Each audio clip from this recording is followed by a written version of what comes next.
Hello and welcome to the Alpine Valley School podcast. I'm your host, Mark Gallivan. This is episode 40 of our podcast. You can find show notes for this episode at alpinevalleySchool.com/podcast/EP40 for episode 40. The show notes for this episode also include a full transcript, so you can check that out there as well. If you do any kind of shopping online, and I know you do, please consider using Amazon Smile to support Alpine Valley School when you make a purchase. There's no additional cost to you, and a small portion of every purchase comes directly to our school. Every little bit adds up, and you can make a big contribution to our fundraising. So use smile.amazon.com when you shop online and help us out at the same time. This episode is all about our graduates' favorite stories. A few weeks ago, I put out a call to our alumni community and asked them to share their favorite stories from their time at school. And I got a lot of great responses. Let's jump into them now. I'm Neil. I'm going to tell you about a story of a spontaneous trebuchet that some friends and I decided to make at AVS. It started without any thought or planning. We just decided to go to Home Depot, buy some supplies, get some tools, and just build it. We spent maybe a day working on it and trying to figure out how to use the tools in the first place, because none of us knew how to do that. And it was a mess.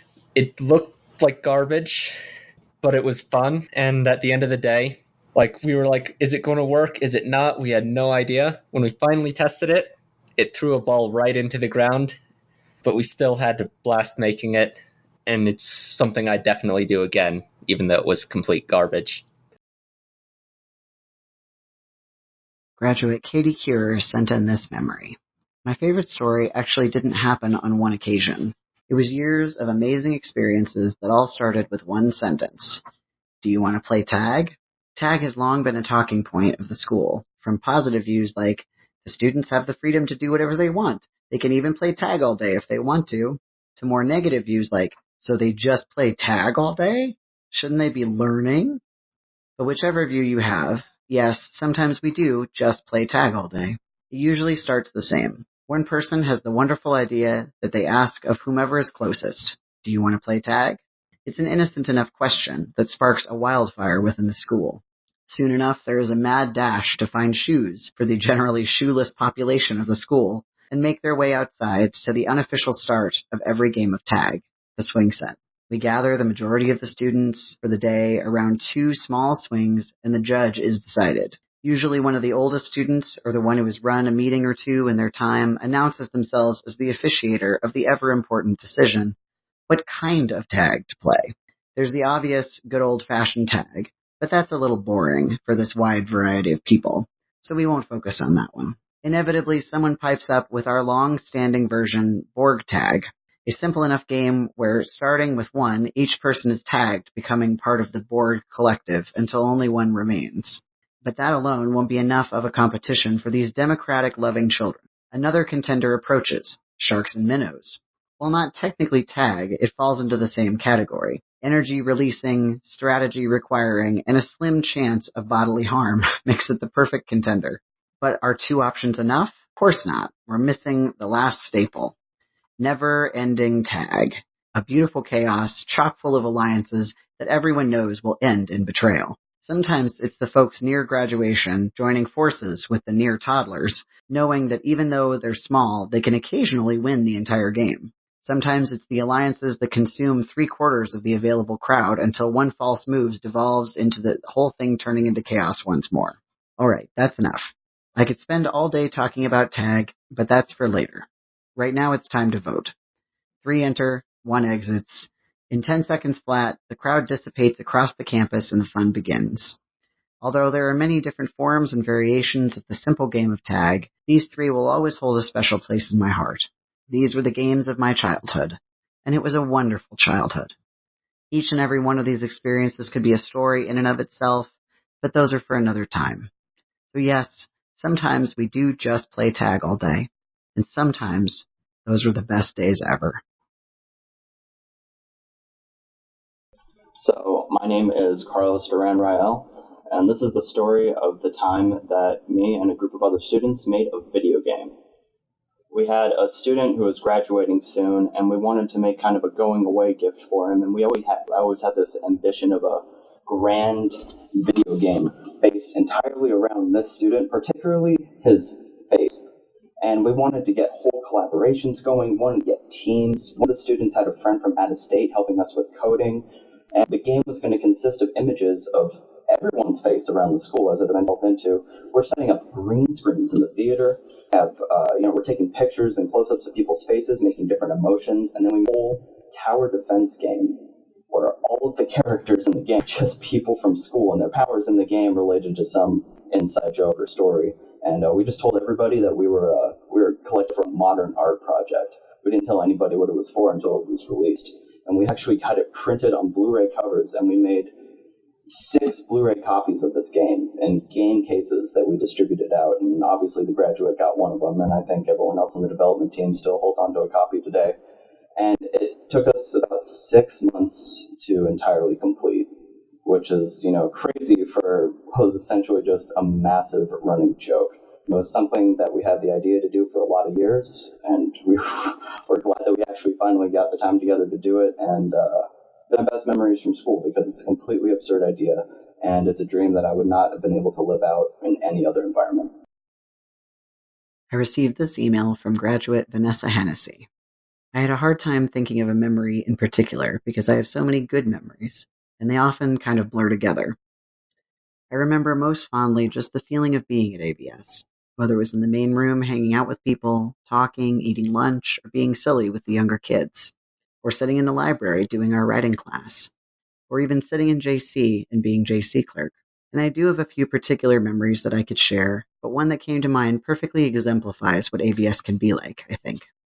When we were 16 or 17, Mark and I decided to organize the AVS talent show. We did it every year for a while, and I don't know if it's something that people still do, but we definitely did it a few years in a row when I was at AVS. So we spread the word, started organizing dates, did auditions, which were really just those interested in performing showing us what they were going to do, and did all the things necessary to put on a show. And one of the students, Zoe, who is now at least in her late 20s, I think, was at the time maybe 6 or 7, and she really wanted to do a dance to the song Skater Boy by Avril Lavigne. But she was super shy, and she would go up on stage at practices and just kind of freeze. So we came up with the idea to help her out. We approached her and asked if she would like us to dance behind her as her backup dancers, to make her feel not so alone on stage. And in typical AVS fashion, we said, think about it. You can say no. It's totally up to you, because it really was up to her. But I remember her eyes lit up right away, and she said yes. So we ended up dancing behind her at the talent show. Nothing choreographed, just wanting to be there to support her and make her feel less scared. I think this memory really shows the way that kids work together at AVS. Older kids, younger kids, middle-aged kids. They come together and help each other in ways that you wouldn't even imagine. It's something really, really special about AVS.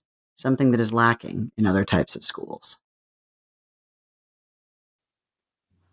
Hi, I'm Lisa Mancuso, and my story is about the asteroid game, which I'm sure everyone has heard a lot about. Usually, we would either play in the sandbox or in the theater, depending on if it was nice or not outside. I mostly remember in the sandbox because we would have a bunch of kids out there and sort of come and go as most people were playing. I usually didn't play the same way everyone else did. I think the idea behind it was Jesse was in charge. So he would sort of be the person who corralled everyone and made important decisions like what was happening in the world and where people were going and that sort of thing. But I was more interested in making little structures. And while I wasn't really a character in the world, I did create things that were incorporated into other people's stories.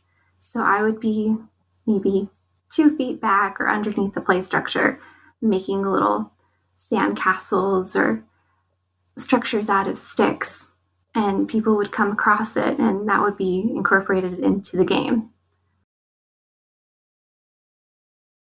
Graduate Christi Man sent in the following story via email.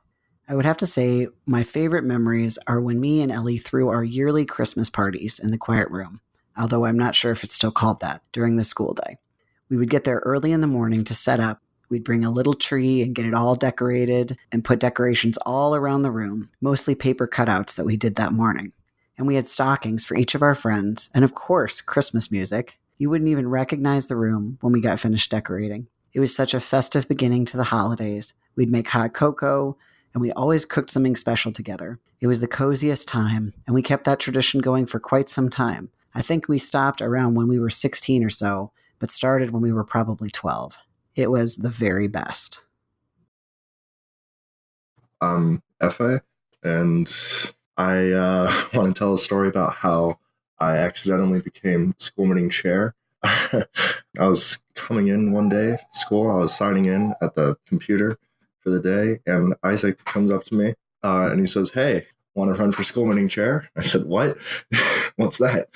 I had just come to the school about 3 months ago, and I was very confused, and I wasn't sure what to say to that. But Isaac, I gave a compelling argument, I guess, and basically coerced me into into running against Carlos at the time. So that was pretty interesting. I didn't think I had any chance of winning because I didn't know anything about the laws or how school meeting even worked, what JC really was, anything like that. So I don't know, it was kind of interesting. But I ended up running. I ended up actually winning the race, which was kind of weird. And then I was kind of put in this position of just trying to figure out how to be school meeting chair. It was a really interesting experience, just trying to learn how to do things on the job.